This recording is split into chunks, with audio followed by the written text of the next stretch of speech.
It's Divas That Care Radio. Stories, strategies, and ideas to inspire positive change. Welcome to Divas That Care, a network of women committed to making our world a better place for everyone. This is a global movement for women, by women, engaged in a collaborative effort to create a better world for future generations. To find out more about the movement, visit divasthatcare.com after the show. Right now, though, stay tuned for another jolt of inspiration. Magical day to all. Welcome to Divas That Care Network. I am Joyce Benning, and I will be your host for this magical, robust lifestyle show. I would like to thank each one of our listeners that is listening to this podcast on the numerous different platforms. I am so very grateful and thankful for each and every one of you. And as I said, you are in for one magical show today, as I have with me my amazing returning diva, Gia-RaquelGia-Raquel. And her and I are going to chat about trusting all parts of yourself. Oh, wow, is this going to be magical? And with that, Gia, would you please introduce yourself to our listeners today? Thank you so much, Joyce, for having me back. I've been looking forward to it, and it is my honor and pleasure to be here with you today.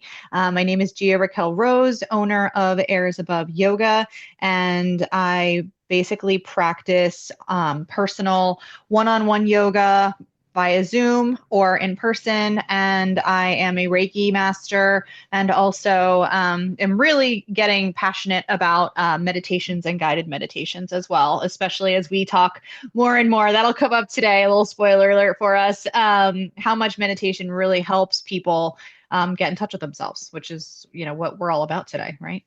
Oh, yes, how true. And to me, meditation has so many different ways to do it and different meanings, I guess is what I'm thinking. That word, some people just kind of hear that word and they shut down because they go, I don't know how to do that. I'm like, it almost has a different meaning for every single person when you say meditation. So that's another whole show probably on meditation. We could, absolutely. Yeah. So, well, how would you like to share with our listeners today on trusting all parts of yourself? So I think the most important thing to realize is that, when it comes to the last time we talked, we were chatting a little bit about, it's not always love and light and rainbows and unicorns, right? Life often throws curveballs. We can experience challenges, setbacks, dark times, all of that. A lot of people will hear like the buzzwords, dark night of the soul, like people go through stuff, right?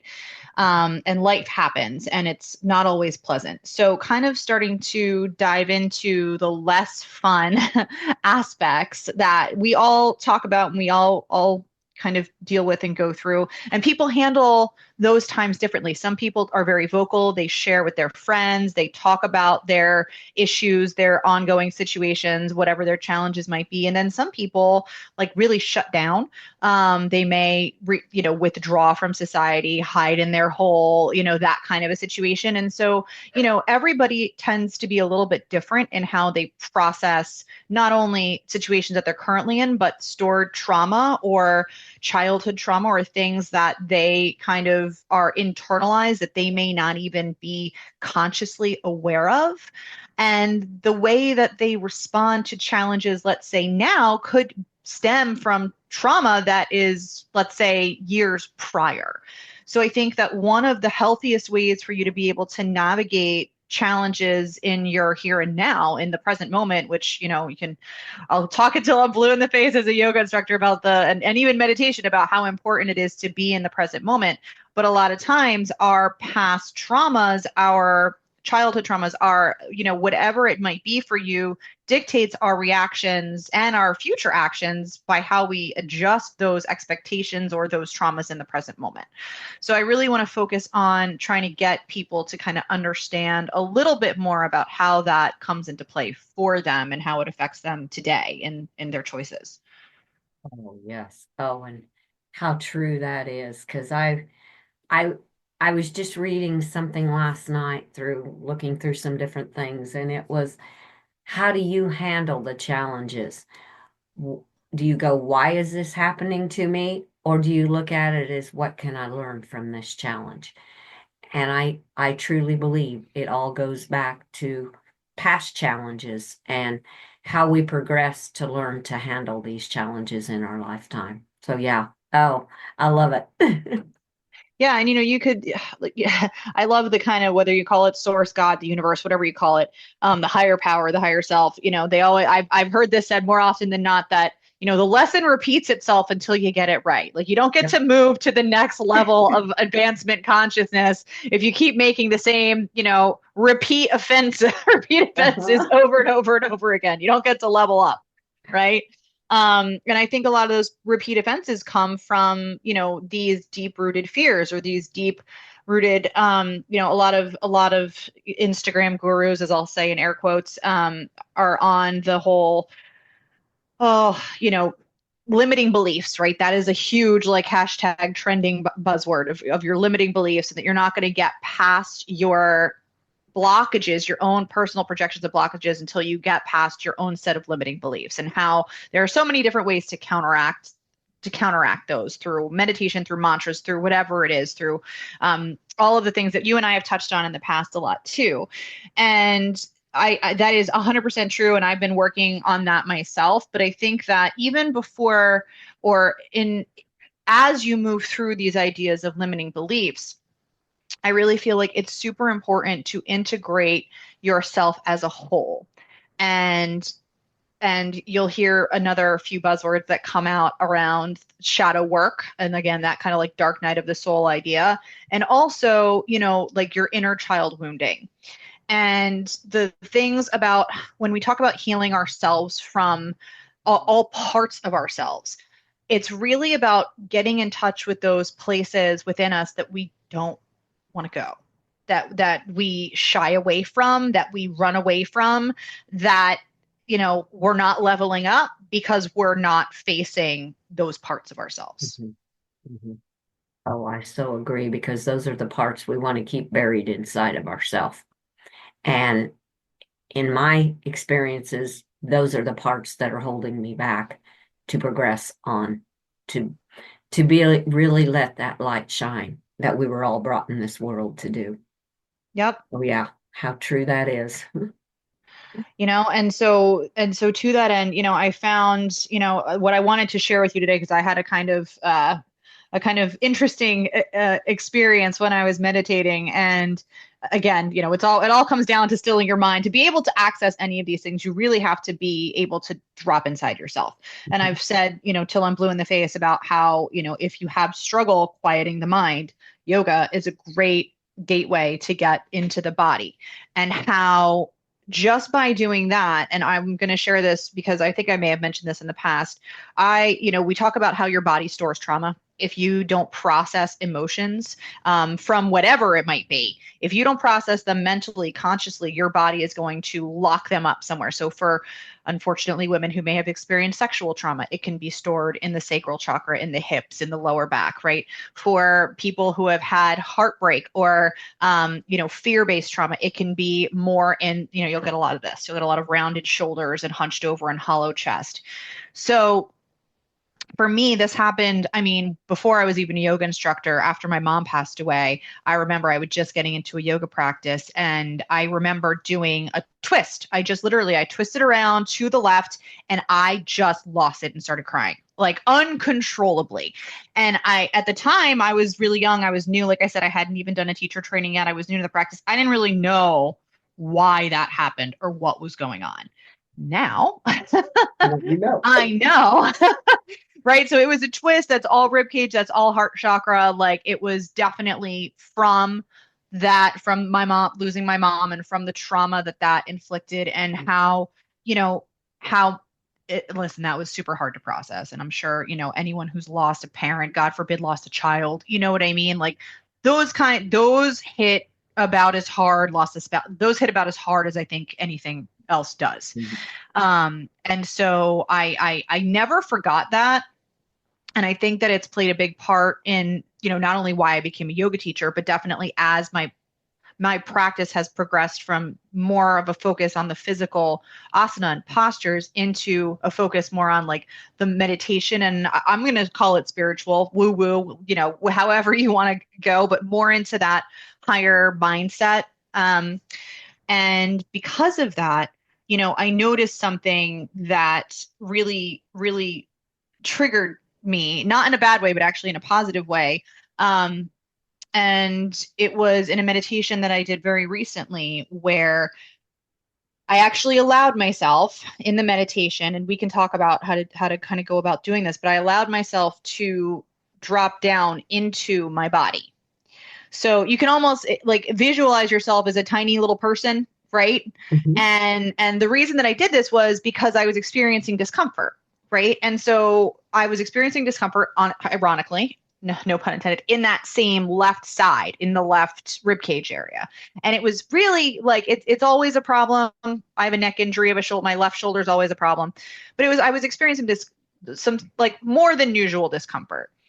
And what I found was that when I kind of turned myself into a tiny human in my mind's eye, right, in my meditation, and I dropped down there, I actually found, and again, like I've been practicing this for a long time, so I don't want to kind of like overwhelm people with this idea, but I do think that the imagery might be able to help some people visualize. Mhm. And I was actually able to find like basically my childhood self was kind of trapped in this like left side of my rib cage. And I saw this like small, like me as a kid locked in a closet, like in fetal position. And I had this conversation and I pulled her out of this closet. And it was, very, very emotional. And it was very, very kind of mind boggling for me as I came out of it.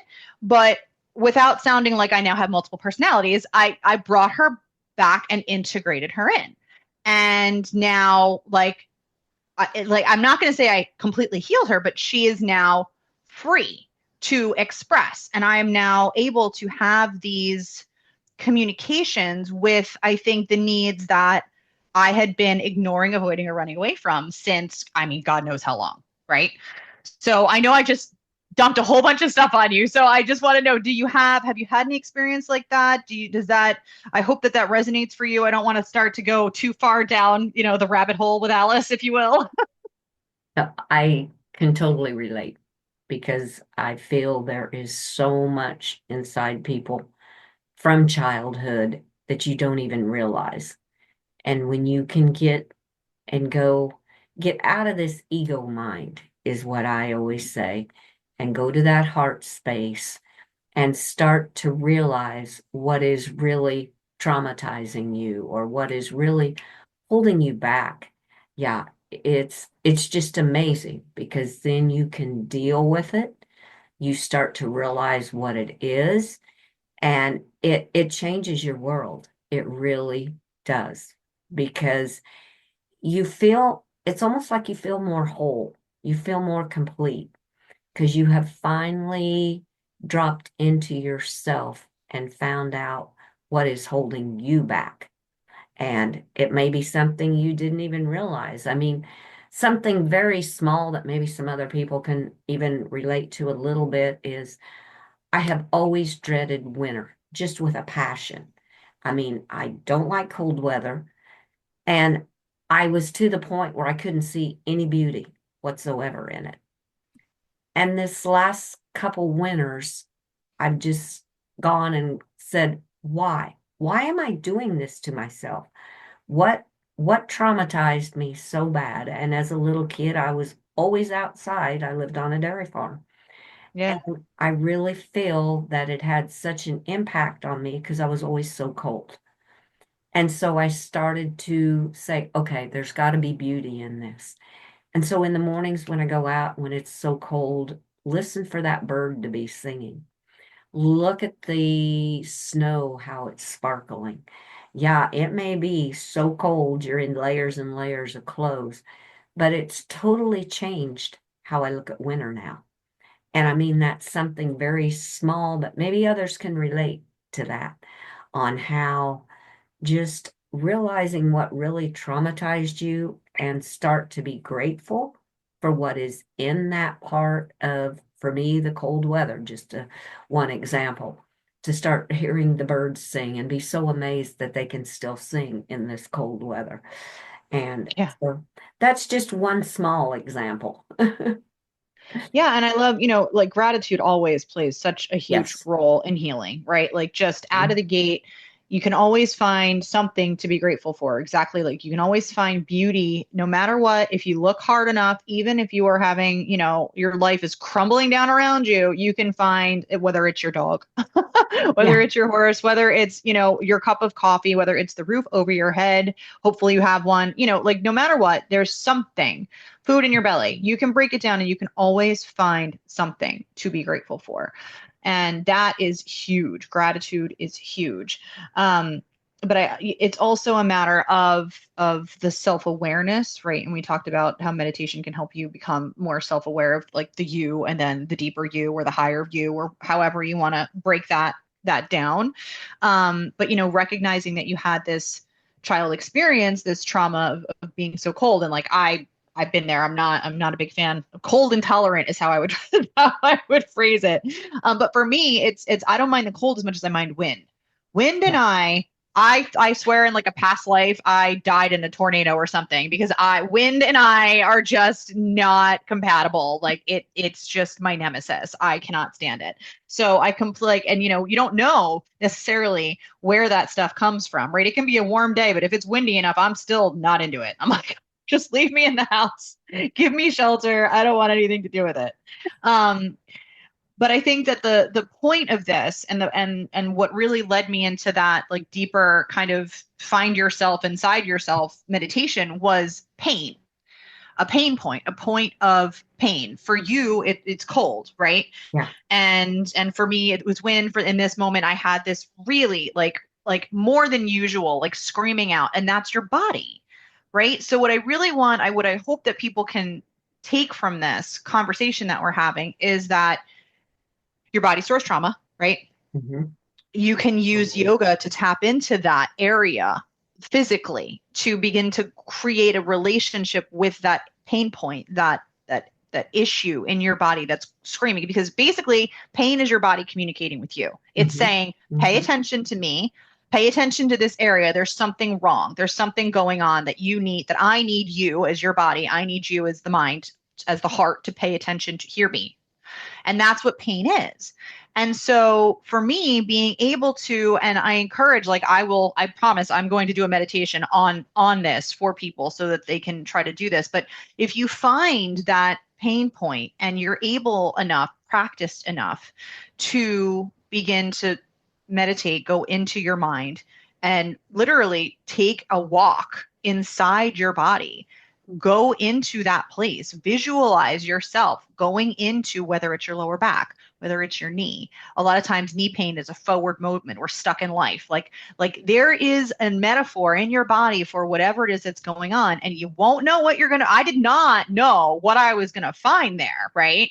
Like until I dropped in, and I wasn't expecting to find at all what I found, but it was so transformative. And again, I've been doing this for a while, so I'm not saying this is going to happen for everybody on their first time, but to be able to go into your body, go into that point of pain that's calling out to you, and ask your body why it needs you to listen, Hmm. what you might find there, and to be able to really receive it. Because the biggest thing is you have to be able to receive, you have to be open to receiving the messages coming from your body that are for your highest good, essentially.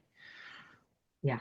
And how true that is to be able to receive it and to listen to what it is telling you, because mine is my neck. I always have trauma in my neck. My neck's always sore, and it was so sore before this cold weather came in. And I was like, okay, why is this hurting so bad?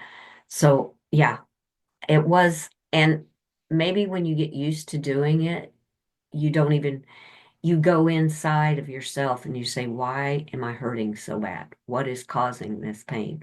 And it was the fear of the cold coming. And Yeah. I know it was. And once I let go of that and was like, okay, the angels, higher source, everything's going to take care of me. I'm going to get through this. It'll be fine.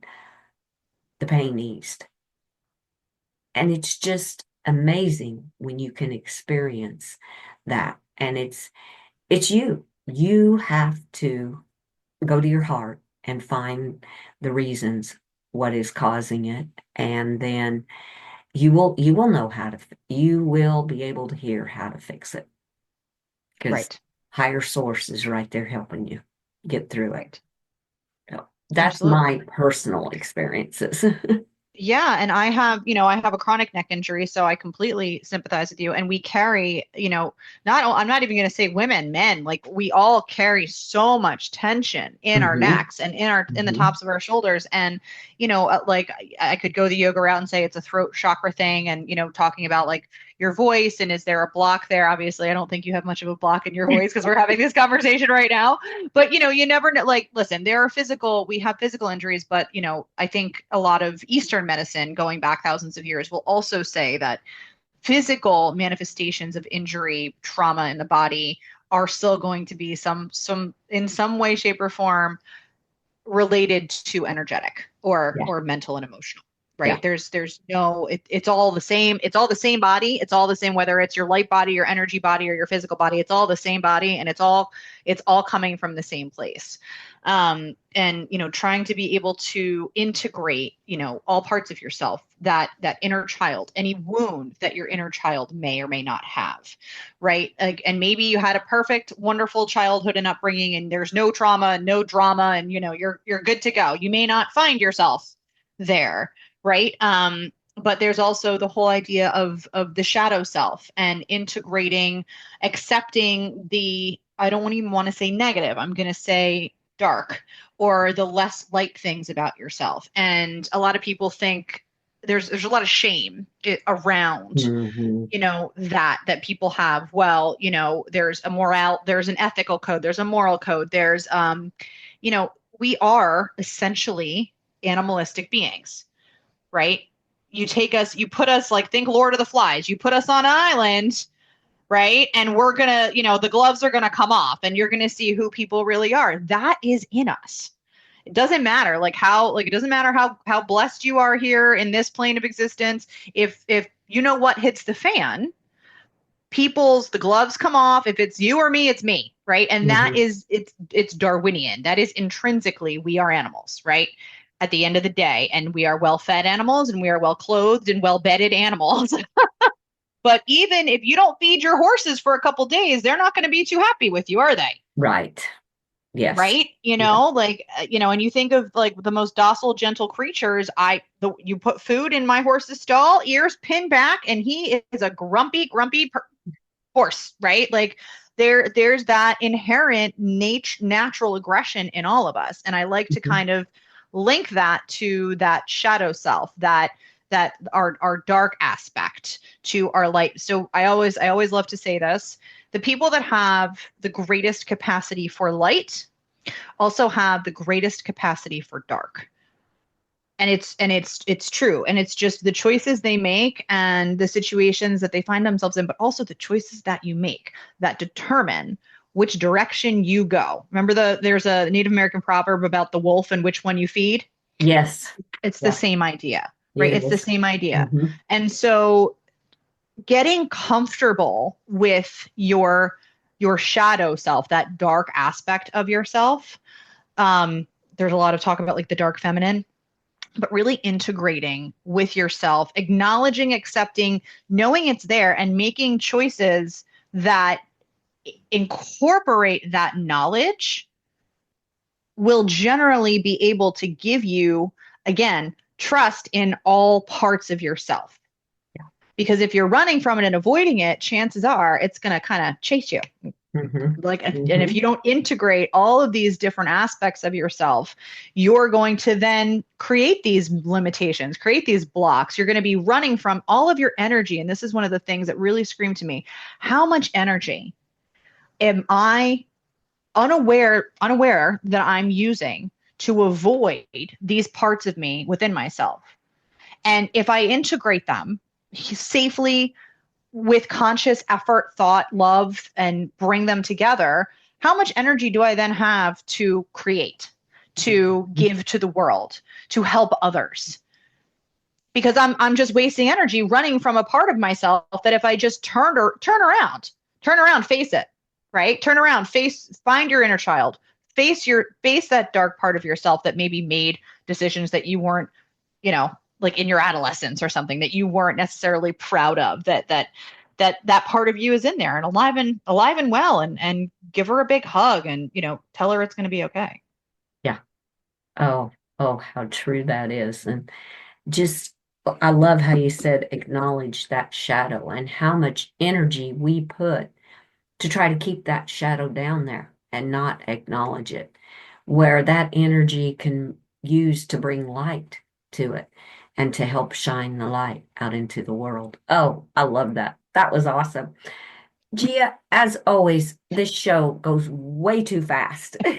I feel like we barely started chatting about anything, and I'm like, there's so much more to add to this. I feel we just barely opened it up. And I would love to have you return and maybe even do a part 2 on trusting all parts of yourself, because I had so many ideas coming to my mind as you were talking, and I'm sure the listeners do too. And just to help them bring that shadow part out and use that energy in a more lighting way and more of a constructive way than trying to keep it hid. So I would love to have you back, girl. You can't stop me, Joyce. I would love to be here. I love our conversations. I love it. Well, before we do close, would you please share with our listeners the best ways to connect with you? Yes, please. And thank you. So again, my name is Gia-RaquelGia-Raquel Rose, owner of Airs Above Yoga. You can find me on social media at Airs Above Yoga, and that's AIRSABOVEYOGA. And it's the same at Gmail. And my website is also airsAboveYoga.com.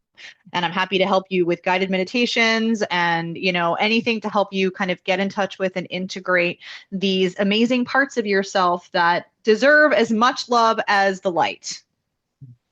Oh, yes, definitely. And Gia does a lot of remote, and it is just fabulous. So anyone that's out of her area, don't limit yourself, because she's there for you.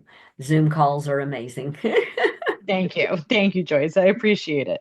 You are so welcome.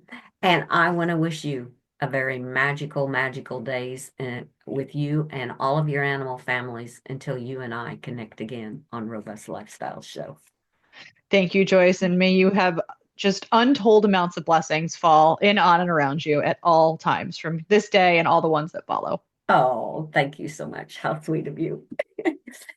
And with that, I want to thank all of our listeners for listening to this magical show with our amazing diva, Gia-RaquelGia. And you heard her. She will be back on Robust Lifestyles, and we will continue to help people to learn to trust all parts of themselves. Please share this show with your family and friends. Check out all the other hosts and their shows on divasthatcare.com. And remember some of the great golden nuggets that Gia left with us. Acknowledge that shadow that lies within yourself. Take that energy that you're using to try and keep it buried inside yourself and use it to create the light, to shine the light that is so inside of you to the rest of the world. Oh, there are so many golden nuggets in this show. And with that, I want to wish everyone a magical day. Remember, be kind to all, including the animals, and give your animals that great big extra hug and share all your love with them as they so deserve it. Until we connect again on Robust Lifestyles, stay strong and healthy. Thanks for listening. This show was brought to you by Divas That Care. Connect with us on Facebook, on Instagram, and of course on divasthatcare.com, where you can subscribe to our newsletter so you don't miss a thing.